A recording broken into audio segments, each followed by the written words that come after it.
Hey everybody, how you guys doing today? Bolo and Rose back at again, but very special little edition of Chat and Trade. Now I know it has been a while since our last Chat and Trade episode. In case you are brand new here, basically, if you want to go ahead and just have the video playing in the background while you're cleaning, eating, or hey, by all means, if you're driving anywhere, you will listen to a podcast. This is definitely the more video to do so. We just sit here, trade to 100, talk about a certain topic that we want to talk about, and of course, just chillax and well, get some hundos hopefully. All right, guys. Well. So, me and Rose wanted to talk about our entirety of the trip to, Miami, but also, what it actually meant to us going to an actual in-person event for the first time, and some other things leading into the future of Pokemon Go, because, man, there's actually a lot to talk about when it comes to the remote trading feature now, tomorrow being the Christmas Part 1 event, and, well, what does 2026 really have for us, but also what events are we going to be attending hopefully next year? Well, let's go ahead and hop into the trades and go ahead and talk about everything from the very beginning. So, I think first of all, we should probably talk about this. So, Mudbray, correct? Yes. Okay. Oh, actually, we do have two specials. Is there anything you like to mirror?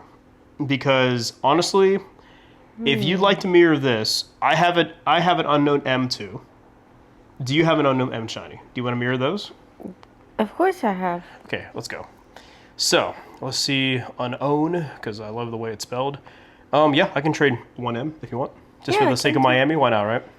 All right, guys, well, here we go. We're actually going to be going off our special trip. Let's go ahead and actually talk about what you need to talk about. So, the entirety of going to Miami, let me just say right now, as a person myself who has never traveled, I've never been on a plane, I've never basically done anything like that, it was an absolutely unforgettable experience. I swear, being on a plane, a little nerve-wracking at first, it is, but at the same time, I very much enjoyed it. And I gotta tell you right now, just going there, just being there in a new city, new location, and something I'm not really used to, and also the weather's just beautiful over there. It really was. Thank God, because usually people like to complain about the weather in Miami, but no, it was actually really nice. What do you want to trade? Skrelp? Yeah, I'm down with that. Skrelp. The shiny? Yeah, sure, we can do that. Yay. I got a couple. And yeah, I can do that. I think he's just weird. No, I actually love his shiny a lot. I really do. All right. I'm down with that. All right, guys. Well, let's go ahead and actually talk about that. So, what did the actual trip to Miami really mean to you at the end of the day? Besides, obviously, the event, which we'll get into, but what did it really mean to you? Honestly, it was a lot of fun. For me personally, I've been on many trips before with just family and stuff. I'd never taken a trip by myself with someone that was not my family. Okay. Blood-related family. So basically, going on a trip with a friend, a boyfriend, something like that for the first time, definitely fun. Yeah, it was a lot of fun, and it was also very. It was just very new, and I got to see a new place that I had never seen before. Of course, I'd been to other parts of Florida, but I'd never been to Miami specifically, and I had always wanted to go. I just never got the chance to go, and this was just that one chance to go to Miami. For me, it was obviously the one chance to go to Miami, somewhere new, but also to experience something brand new in general. Like I said, I've never flown in a plane. I've never got to go on vacation for a good majority of my life. The last vacation I actually went to when I was literally about 6 or 7, I went to Galveston, and obviously Galveston's over here in Texas, but it's still kind of a far drive. Galveston near San Antonio, around that area. It's still pretty far drive, 4 or 5 hours depending who you are, but that was actually the last trip I've ever taken, and that actually meant a lot to me. I've always wanted to go to other places outside of Texas my whole entire life. Unfortunately, I didn't really have the opportunity or even the reason to go. I think the only reason I would ever have to go to somewhere like Los Angeles or even Las Vegas or even New York especially. I've been wanting to see New York for years. I think one of the biggest reasons for New York is because the World and Nintendo stores over there, and I've really always wanted to go visit there. And of course, other things. New York has almost everything, so I would love to go to New York one day.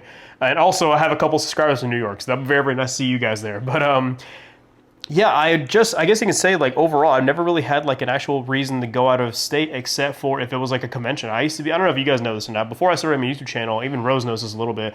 I used to be a big convention goer. I used to go to conventions all the time, video game conventions, anime conventions, you name it.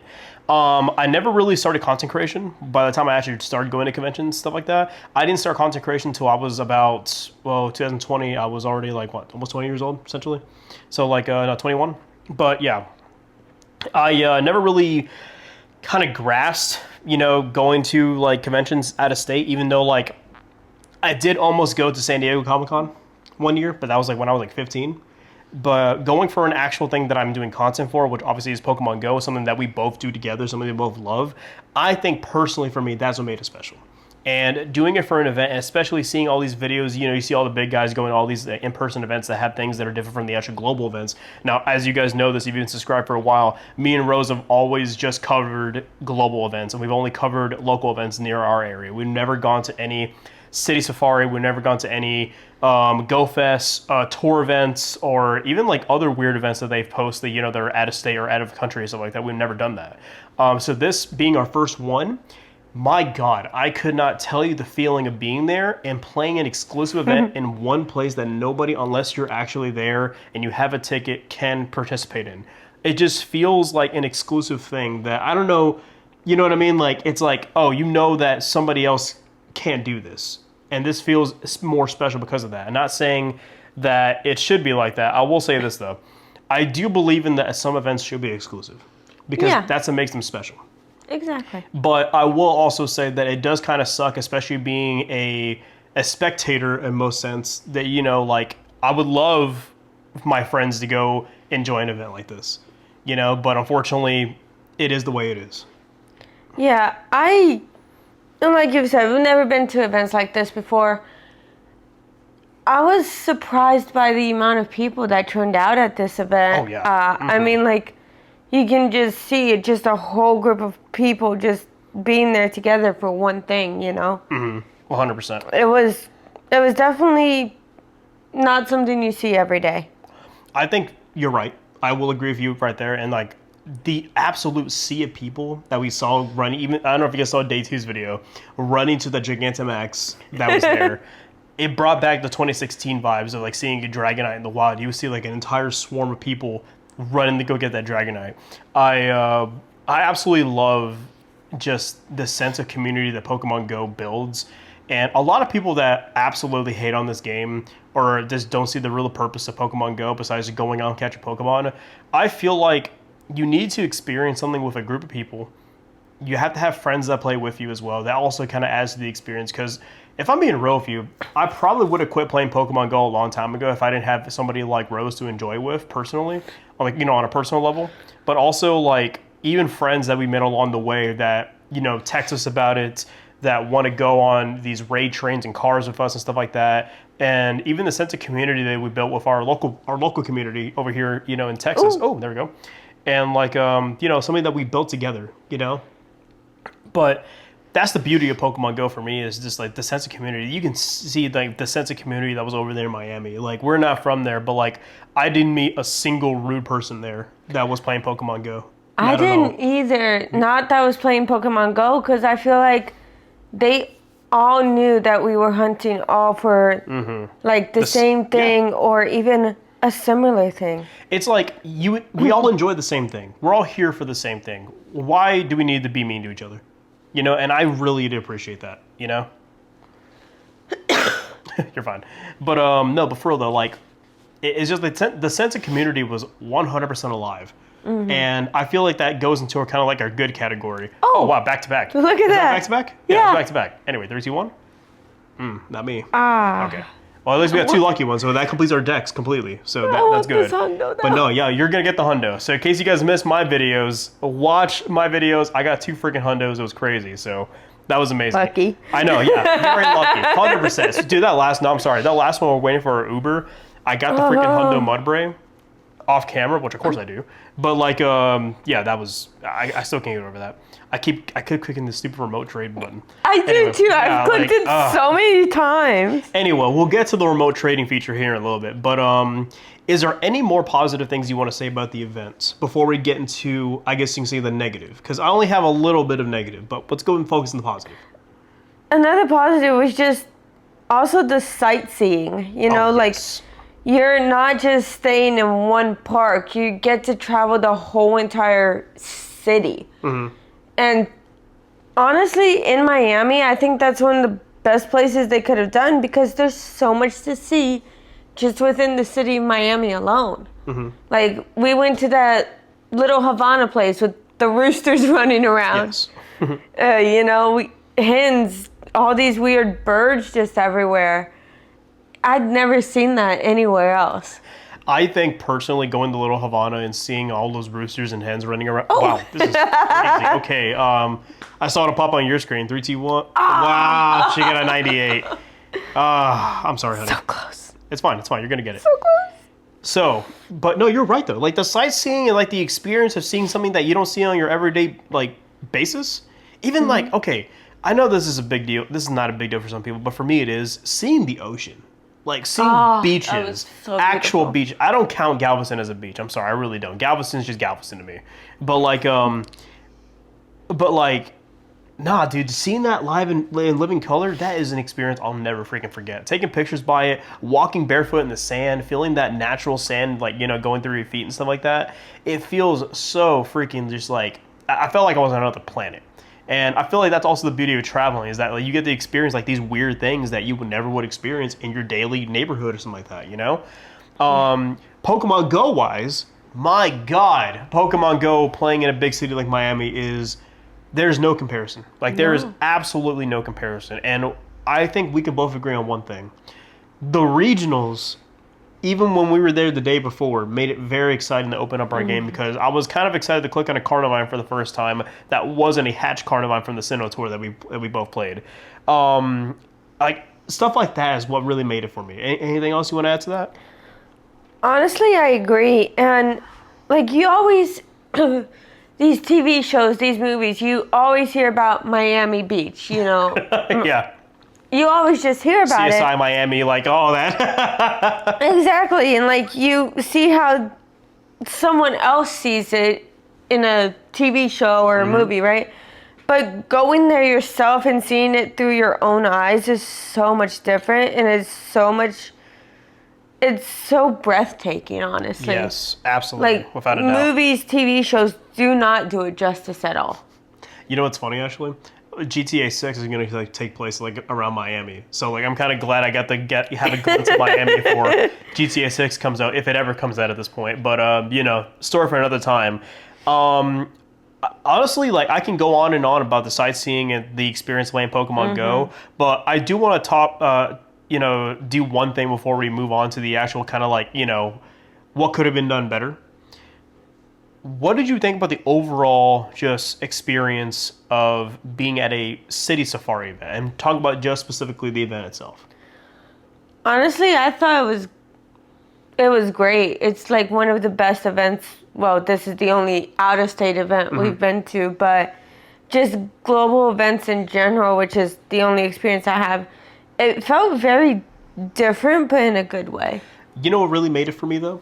The fact that it had a little bit of a sense of a scavenger hunt, and that had to do with the EVs. Exactly, the EV stamps. I love that feature. And I will say, though, maybe a little bit of a critique on my part. I would have liked it if they were maybe a little more spread out so you can explore more of like the vast city of Miami. But I get why they did what they did. They wanted to make it like very, very concrete. People can actually like, you know, have a good walking path, because I didn't experience any like trouble walking around Miami. Like I was so just mesmerized by the buildings, the Pokemon spawns in general. My God. But yeah, just the scavenger hunt for the EV stamps.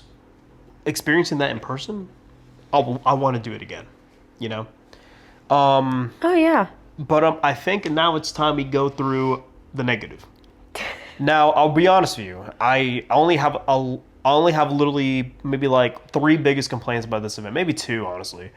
Now, the biggest one for me was the spawns. I do think sometimes the spawns were a little underwhelming. Oh, wow. Look at that. 803. 3, 2, 1.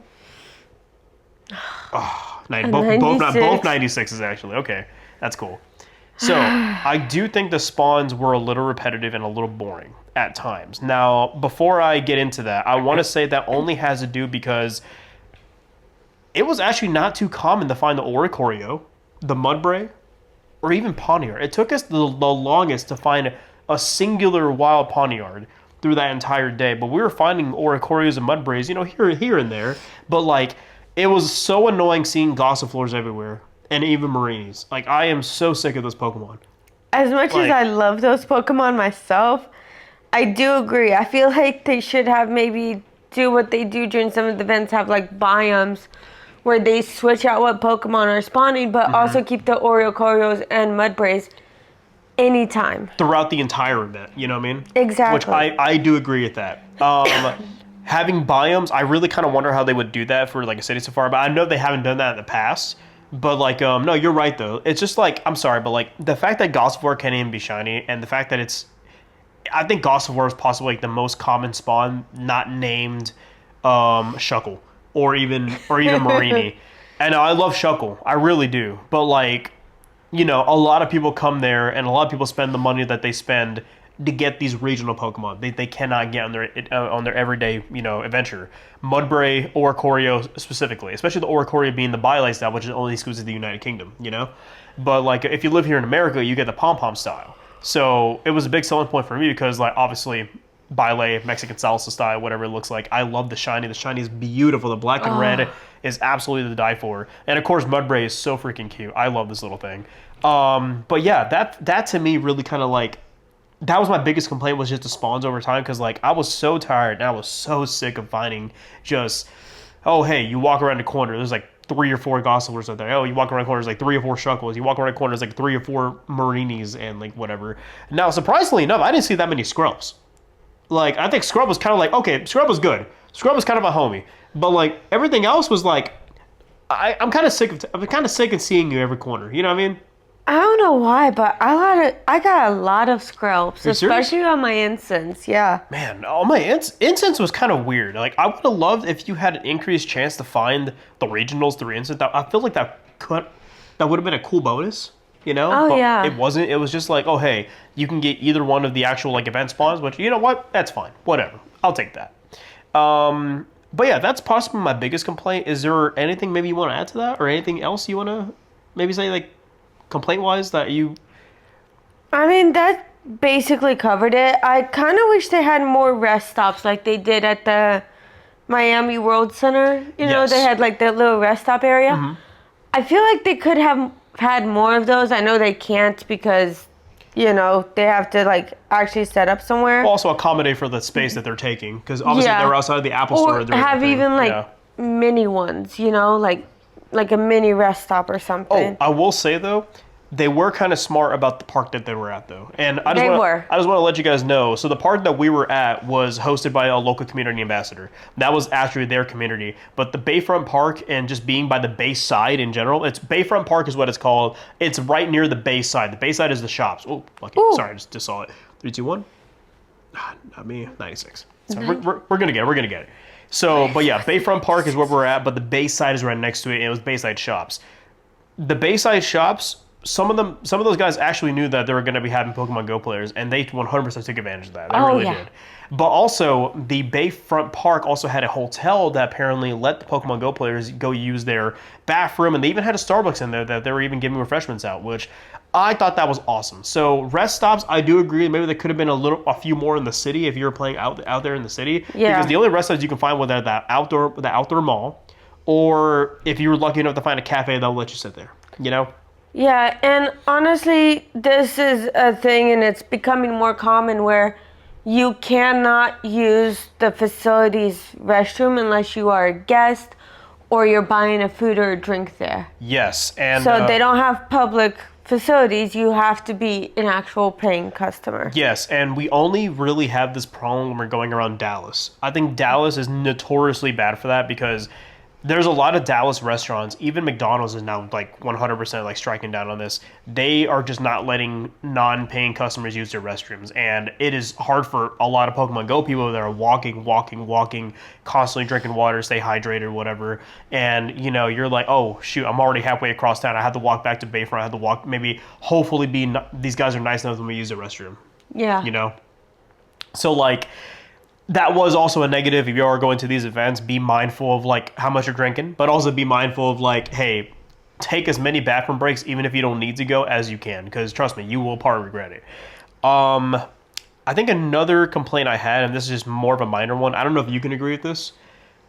I'd say I would actually love maybe a city safari event, unlike GoFest and stuff like that, or unlike the tour events. GoFest and these tour events, especially the past 3 years, have been very, very raid focused, and have been very, very like, oh hey, this is the main raid boss that's going to be appearing all weekend.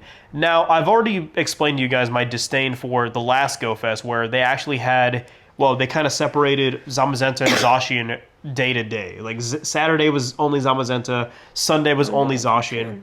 I really hated that because, like, I kind of love the chaos of having multiple raids, and you can choose which one you want to do. But I do get, if you already had the Hundo on one of them, you could just skip raiding one day and then raid the next day. You know what I mean? Yeah. But I feel like that's more of like a opinion kind of thing. I will say having just Reshiram there and Heatran, a little lame. You know? Yeah. I also got very annoyed because Kyurem is very easy to catch. Yeah. Reshiram and Heatran are not that easy to catch. I lost so many of them. I got mad. What I don't get is that, okay, you let the glitch fly with Kyurem to make it easier to catch, right? Yeah. But then, of course, in the classic Niantic Scopely fashion, whatever you guys want to call them at this point, they take it away, and then they make us just struggle, have us use Ice Burn or Freeze Shock, which at this point I'm starting to really get kind of annoyed because I feel like the only reason they made those two things is to help us with raids mostly, because a lot of people in raid hours that we attend, even in raid hours or raid days especially, when there's no catch bonus, everybody uses Ice Burn and Freeze Shot because nobody wants to stand there and just throw 16 balls at a legendary for a chance to get it. Which, by the way, to this day, Niantic or Scopely, please just fix the catching mechanic for raids. I think catching legendary Pokemon is the most boring and mundane mini game in Pokemon Go, and it still really much is. So please, for the love of God, fix that. Rant over. But I will say, I get it. This event wasn't really a raid focus event. It was more of like a Safari Zone event, which obviously you guys know what Safari Zone is. Safari Zone from Gen 2, Gen 3, and of course Ruby, Fire Red, Leaf Green, or even the Great Marsh over there in Sinnoh. They're very, very like, oh wow, look at that. Oh. Heck yeah. 3, 2, 1. Not for me. No. Anyway, they're very much like, oh hey, you're basically in a wild area where these Pokemon are wild. You can go in with like only 20 Safari Balls at a time and go in there with a chance to basically go ahead and catch them. And I really do like that feature. I really do like the sense of adventure when it comes to like an actual Safari Zone. And if you know me, I used to Shiny Hunt a lot, so Safari Week means a lot to me when it comes to just Safari Zone in general, which we haven't seen in a mainline Pokemon game actually since the remake of BDSP. It's very nostalgic to me, and I get why in Pokemon Go's way they probably don't want to break that tradition of nostalgia and like be a raid focused. So I do get that, but it would have been kind of cool to have the option that the current raid boss, if you are Miami, had the chance to get the exclusive background that the Eevees got. Yes. Now that's just my opinion though. But hey, other than that, overall, a very, very positive experience. I guess, like, when it comes to just everything else, is there anything you want to tackle on Miami? Because I was ready to kind of move on to the next subject now. Okay, I am going to say this as another negative, that even while using Free Shock, I still lost Pokemon. Especially the legendaries. They were so hard to catch. Like, I don't know how many Reshiram raids I did. I did like 10, 15, maybe even 20. Mm-hmm. And I only caught 4. That's not possible. Explain to me how that works. That's not possible. You only got 4. Yeah. Yeah, I showed you. Okay, I'll believe it for now. Because honestly, that sounds like a skill issue to me. All right, so. It just wouldn't work. So I guess we need to talk about the new changes coming to Pokemon Go. Obviously, one of the changes is already here in Living Color, which we clicking on. Remote trading. So I'm just going to get this right out of the way. It took you damn long enough. So the game has been out for over 9 years at this point. And the fact that remote trading has only been talked about, but also been discussed, but also has been finally acknowledged and now put into the game, I'm about as surprised as everybody else that it took them this long. And I guess what a way to kind of come to it, because obviously next year is actually the 10th anniversary of Pokemon Go, which, you know, double digits, so that's a pretty big deal. And we don't even know how GoFest is going to go next year either. Mm-hmm. But no, for real though, I do think maybe adding on an extra buddy. Oh wow, yeah, 421. Come on, please, 321. Not for me. I do think adding on another friendship level is a little mundane, especially how it takes us 90 days to finally get another friendship level done, which, hey, I guess it's a part of the grind. Gotta have it. But yeah, I feel bad for the people that have been Lucky Friends for years. I mean, years. and they still have to build up their friendship again, you know? You know what? I even know some people who have been lucky friends with people, but they had to delete them over time because when are you ever going to go to, like, you know, South Korea, Malaysia, Japan, Brazil, the UK, you know? Brazil? And the thing that sucks is they had to re-add them back and restart their friendship now. And, like... Oh, you have to do that now? Well, because think about this. Because, like, you have to, like, because they had to, because they wanted to make more space on their friends list. I know some people that are like this. So they had to delete some people, and even people that are lucky friends with, they're already best friends, but they've been best friends with them for the years. So how are they going to meet up with each other, you know? And truth be told, another problem I have with this is that a lot of people still don't use Campfire.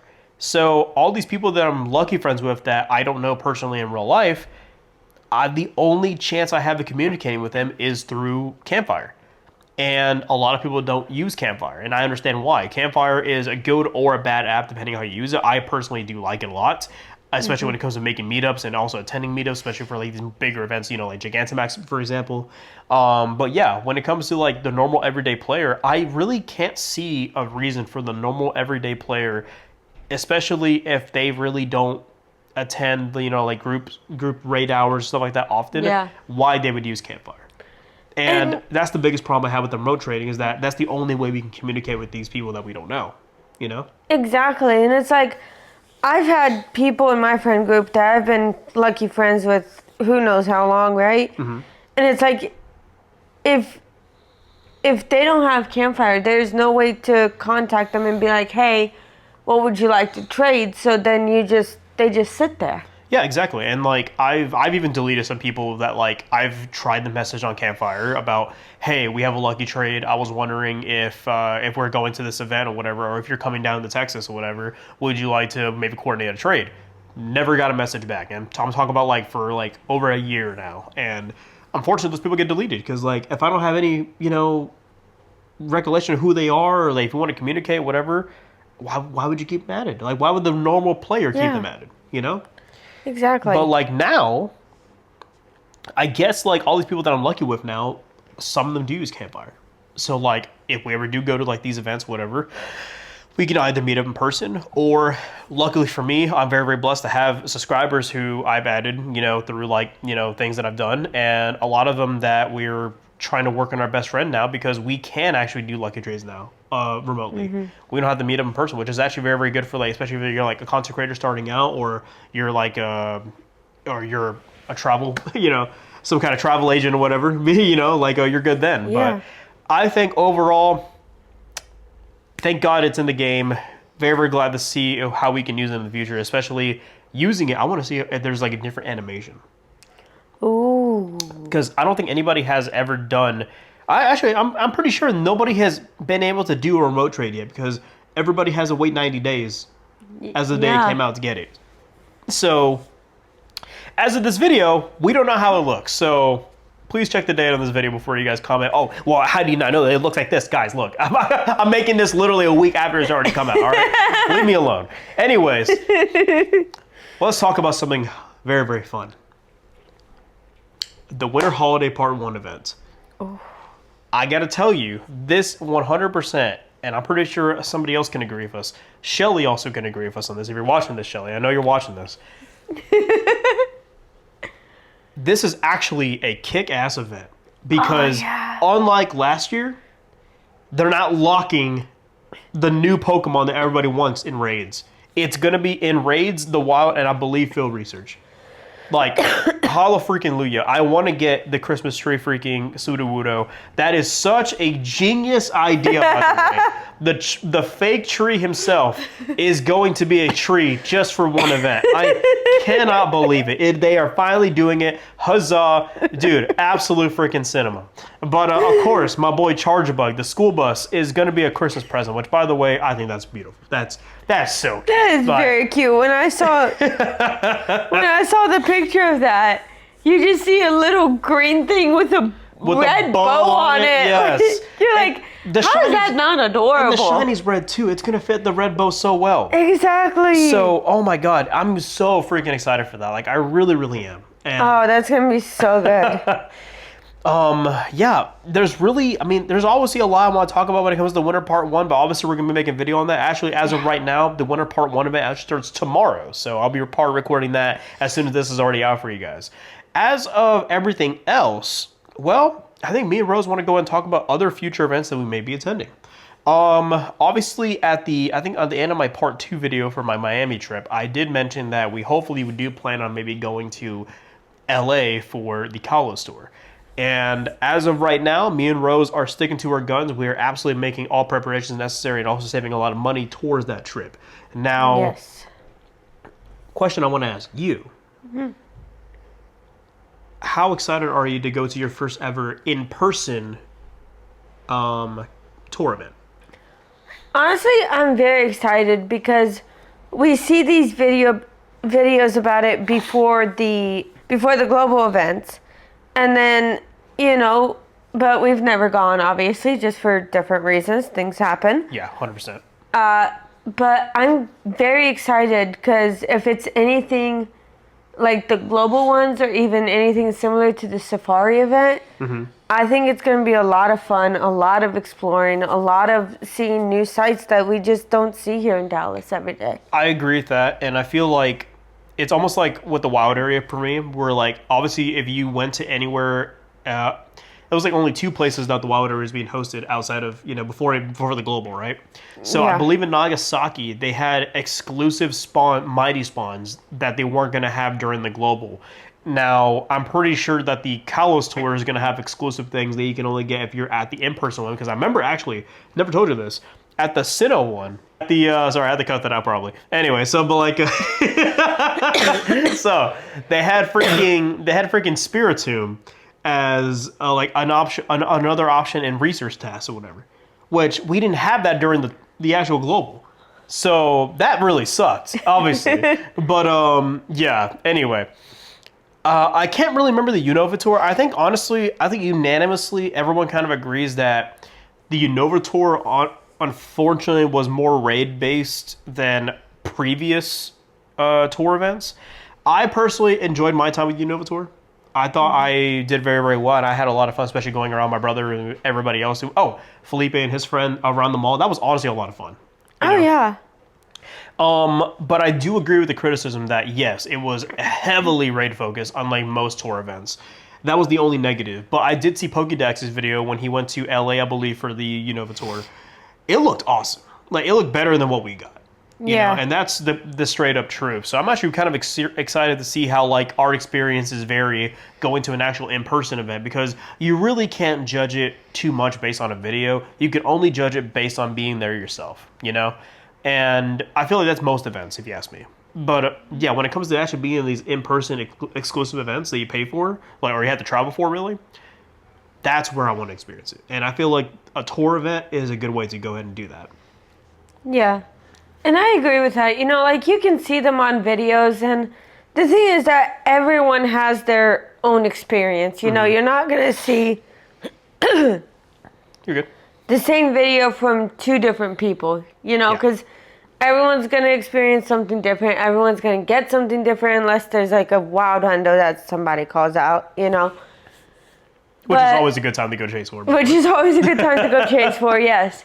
But like, you're not going to get the same experience watching a video that you are that actually going there and doing it yourself and getting out there and getting all these Pokemon, meeting all these new people,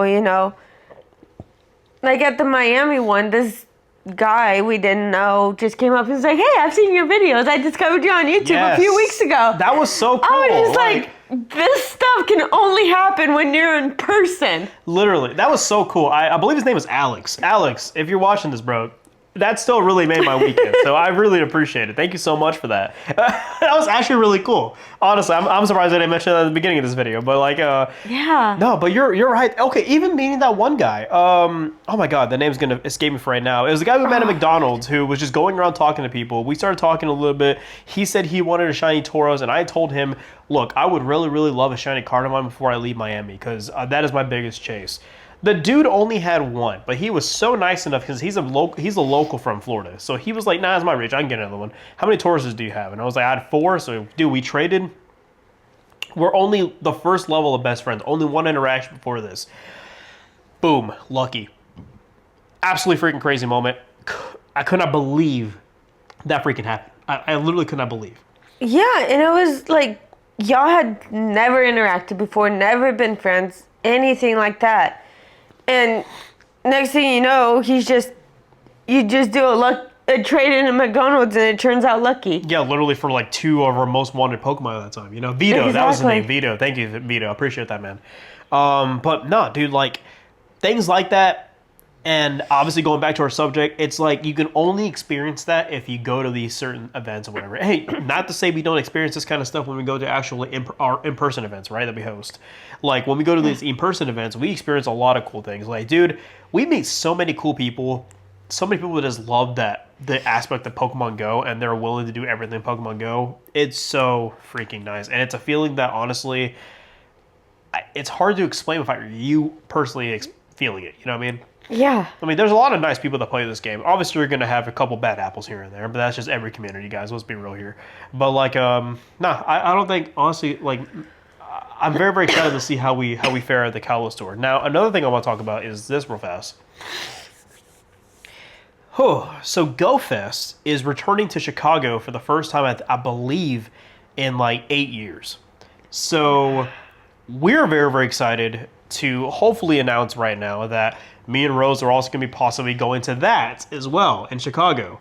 Now, unlike both of us going alone, we're actually going to be going with my mom and hopefully another friend too. So it'll be basically a 4-person trip. Hopefully we're going to have a good time doing that.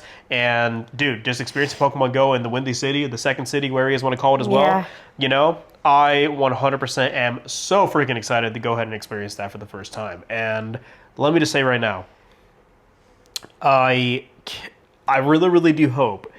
I do have a little bit of concern, only because I did follow Pokemon Go back in like 2017 when the mishap happened, where they had the first ever Go Fest, and it was a complete freaking disaster. Now, if you don't remember this, I'll go ahead and explain to you this after I go get a tissue. Give me 1 sec.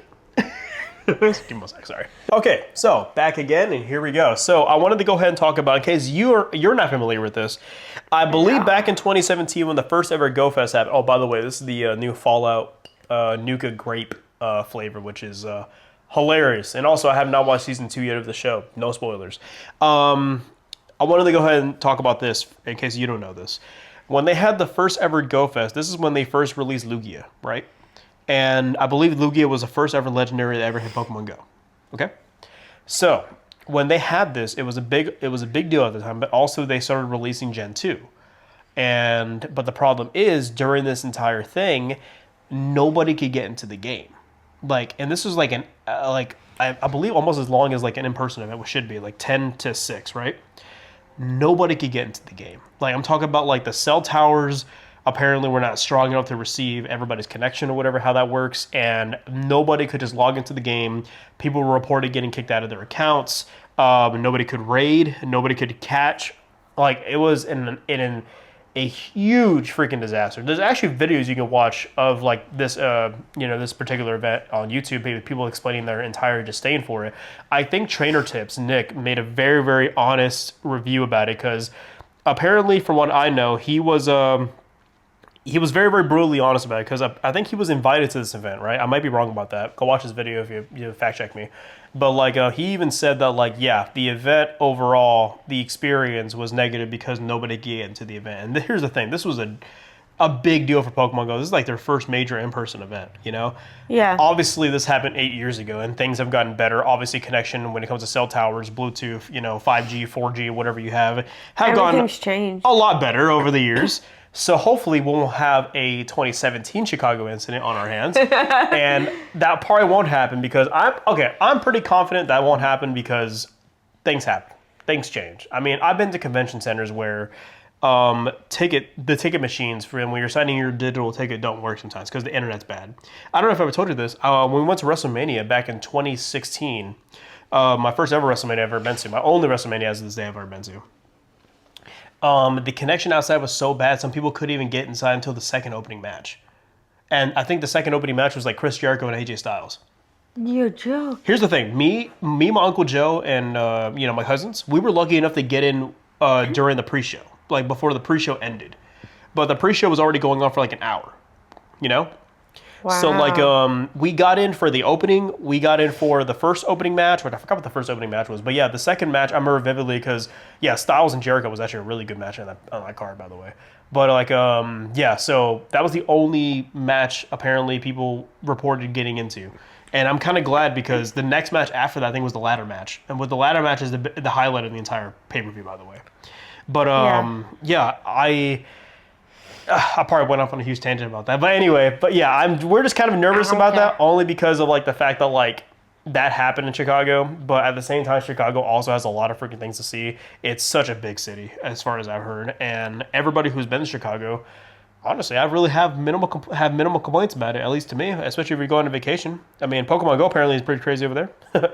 Yeah, that's actually one of the places I've never been to is Chicago, but I've always wanted to go.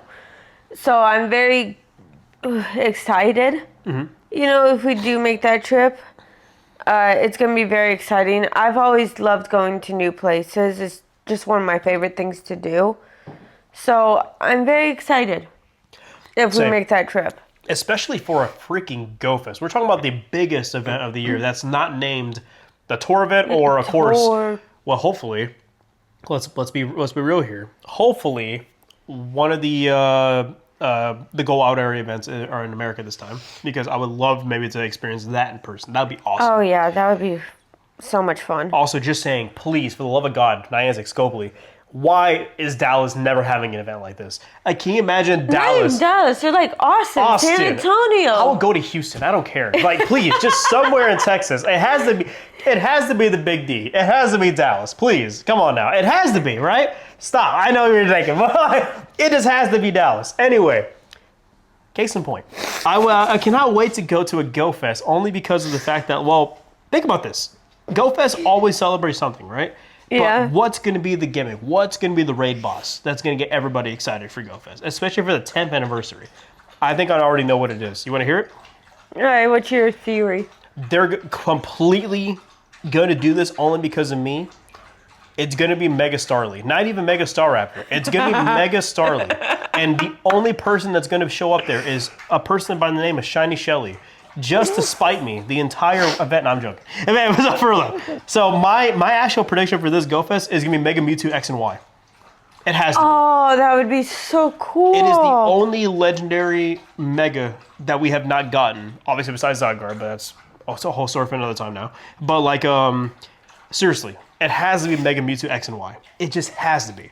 We haven't, yeah, you're right, we haven't gotten that. Because the only other one is freaking, well, obviously you want to count the primals, so obviously Kyogre, Groudon, but also Rayquaza, you know? But like, you know, I want to go ahead and see, is that the next one? That has to be it. Think about it, 10th anniversary. It's a big deal, you know? So for me, why wouldn't it be, you know? So yeah, I think that really kind of matters a lot to me. But I don't know. What about you personally? Let me ask. Honestly, sorry, you probably hear a dog wrestling over there. My bad. Honestly, like, I can't think of a lot of megas because a lot of new megas just came out because of ZA. Mm-hmm. You know, so, but I've noticed Mega Mewtwo has never been in the game. I can't see why it's not Mega Mewtwo, especially if this is the 10th anniversary of Pokemon Go. And a lot of people who are, here's the thing, a lot of people who have first tried out Pokemon Go did it for the nostalgia of Gen 1, because Gen 1 is infatuating in so many people's minds when it comes to nostalgia. Even me, you know? Even though personally it's not my favorite gen, I'm more of a Gen 3 guy. Everyone knows this. Hoenn is my home. I love Hoenn. But like, when it comes to legendary Pokemon, it has to be Mewtwo. You know? Like, I can't see why it's not Mewtwo. Yeah. Any other theories who it could be? Because that's personally what's going to be the gimmick raid boss. Honestly, Mewtwo is the one that makes sense, especially because, like, you see Mewtwo, obviously Pikachu and Eevee are, like, the big, you know, everyone knows who that. Yes. Yeah, the mascots. But I feel like Mewtwo is a mascot, too, because he does get pushed a lot. He does get shown a lot of love because he is one of the cooler Pokemon. He was also one of the No first offense. He was also one of the first legendaries, obviously shown. Obviously, the only Exactly. we only have 4 legendaries in Kanto: the birds and Mewtwo, and also you have the one mythical, which is Mew. So like, and what's a really famous Pokemon? Mewtwo, because of the movie, the first Mewtwo Strikes Back. You know. And then the Detective Pikachu. Mewtwo was in that too. Yes, exactly. So like, everyone knows who Mewtwo is. Mewtwo is like one of the most popular. I personally think this. I think Mewtwo, if it was Pikachu and compared to Pikachu and Eevee, is the mascot legendary. You know? Yeah. 100%. Because like, when you think legendary, you think about Mewtwo, or you think about something. Or, wow, you got another 98. Wow. Anyway, so I think you really think about Mewtwo when it comes to that. But it's gonna be very, very hard to beat last year's Go Fest with the crown forms. Like, last year's Go Fest really was pretty kick ass. Let's be real here, you know. But I'm putting money down. I think it's gonna be Mega Mewtwo X and Y. Yeah, I hope so, because those, like, besides the new ones, those are the only ones that are not in the game. Exactly. That's it. Well, actually, there's like 2 more, I think, but yeah, we'll discuss. I that can't later. think of it. We'll discuss that later. Don't worry. Well, honestly, it doesn't matter anymore. We have like literally almost 20 new megas now. So 25 now, I think, because of the new ones. And by the way, we're excited. Oh my God, that new Absol looks so good. The one-winged angel, like, it is so freaking good. The Devil May Cry Absol, I need. Oh wow, another one. Was it back to back? Dang, that's crazy, actually. Okay, so, but yeah, the Devil May Cry Absol, in case you haven't seen it yet, go search it up. I think the new DLC for Legend Zia has been phenomenal lately, especially as what I've been seeing. Now, as of everything else happening in Pokemon Go, I guess before we go ahead and end off the video, before we finish these trades, I'm pretty sure we're almost finished now. Is there anything that you're looking forward to? Oh, we are finished. Oh, I guess, yeah. well, I guess the last question. Is there anything you're looking forward to in Pokemon Go in 2026 that's obviously not the bigger events? Honestly, I'm just excited to see what more they're gonna add to the game in, like, megas that are gonna come out. Yes. Especially because the new ones of ZA. Mm-hmm. What kind of things they're gonna put into the Dynamax dens and the Gigantamax dens. Yes. And also just seeing what else they add to the game to, I guess, like, level up the playing experience, you know? Exactly. I will say, I do agree with everything you're saying, and I will also agree with the level up experience, but also just like playing in general. Like, I feel like playing the game matters more to me, because if I don't have a fun time playing the core game, there's no reason to play the game. Exactly. And if they don't have these events that are very, very engaging, that make people want to go out, but also let's be honest here, make people want to spend money, then that's on them. But at the same time, guys, 2026 looks like a pretty bright year for the game. We're very, very excited for all the new features. Of course, us going to be traveling for the first time in our lives, and we're very, very excited. Also, a little bit of good news for you. During the Kalos tour, when we're actually going, that is actually going to be about a couple of days after our anniversary, which we're going to be 7 years. Yeah. Our lucky number 7. So, guys, our 7-year anniversary is going to be about a couple of days after the actual Kalos tour, which I believe Kalos tour is on the 20th. I might even need to fact check myself on that one. But also, before we go ahead and end, let's go ahead and see if we got any hundos. All right. All right. 3, 2, 1. I did not get one, unfortunately, but I did. Also, I actually got this on a random research site yesterday. I got a Hundo Fuecoco, so yeah, that happened. So, yay, I'll take that. All right, guys. Well, unfortunately, yeah, nothing really good with the Mudbrays, unfortunately. But hey, we wanted to go and trade as many as possible because, oh my God, we need to clean our boxes, especially for this Christmas event coming out. Oh, God. All right, guys. Well, we just want to go ahead and say thank you guys so much for watching this little chat and trade episode. I hope you guys know we really, really love these episodes, doing it for you guys. I know these episodes are very, very scarce coming out, but hey, if you kind of have nothing to talk about, you know, it kind of just us sitting here just talking about nothing. But yeah. Anyways, if you guys really enjoy more chat and trades, I will probably maybe making more in the future, especially leaning more towards bigger events, stuff like that. If you guys really did enjoy the video, let me know in your comments down below. What are you guys most excited for in 2026 when it comes to Pokemon Go, and also just in general? All right, guys. Well, as always, thank you so much for me, to Rose, and good luck in your hunts. Keep on gaming, and we'll absolutely see you guys next time. See you for Christmas, guys. Bye. Merry Christmas, everybody.